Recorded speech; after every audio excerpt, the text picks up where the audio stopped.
ಹೆಸರು ಸಮೇಶ್ ಗೌಡ ಪಾಟೀಲ್. ನಾನು 8ನೇ ತರಗತಿಯಲ್ಲಿ ಓದುತ್ತಿದ್ದೇನೆ. ಸಮ್ಮರ್ ವೆಕೇಷನ್ಗಾಗಿ ಕೋತ್ ಇಂಗ್ಲೀಷ್ ಟ್ಯುಟೋರಿಯಲಲ್ಲಿ ನಾನು ಶಿಕ್ಷಣವನ್ನು ಪಡೆದಿದ್ದೇನೆ.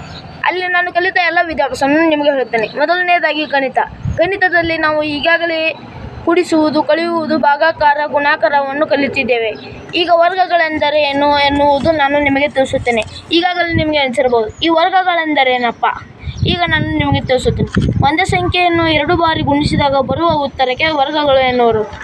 ಉದಾಹರಣೆಗಾಗಿ 2 × 2 2 4 ಹೀಗೆ 2 ಬಾರಿ ಗುಣಿಸಿದಾಗ ಬರುವ ಉತ್ತರಗಳಿಗೆ ವರ್ಗಗಳು ಎನ್ನುವರು. ಈಗ ನಾನು 1 ರಿಂದ 15ರವರೆಗೆ ನಾನು ವರ್ಗವನ್ನು ಹೇಳುತ್ತೇನೆ.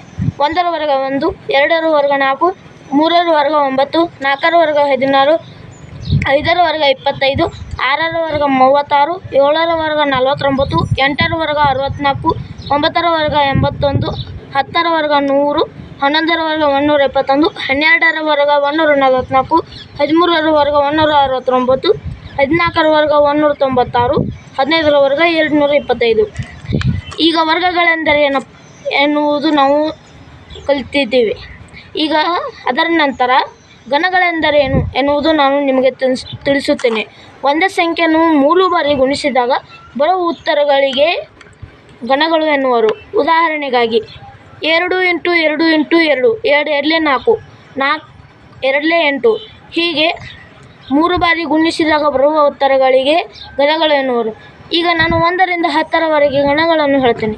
1ರ ಘನ 1, 2ರ ಘನ 8, 3ರ ಘನ 27, 4ರ ಘನ 64, 5ರ ಘನ 125, 6ರ ಘನ 216, 7ರ ಘನ 343,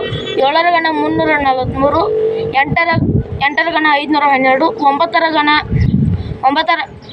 9ರ ಘನ 729, 10ರ ಘನ 1000. ಧನ್ಯವಾದಗಳು. ಲೈಕ್ ಮಾಡಿ, ಶೇರ್ ಮಾಡಿ, ಸಬ್ಸ್ಕ್ರೈಬ್ ಮಾಡಿ, ಹಾಗೆ ಪಕ್ಕದಲ್ಲಿರುವ ಬೆಲ್ ಐಕಾನ್ನ ಕ್ಲಿಕ್ ಮಾಡಿ.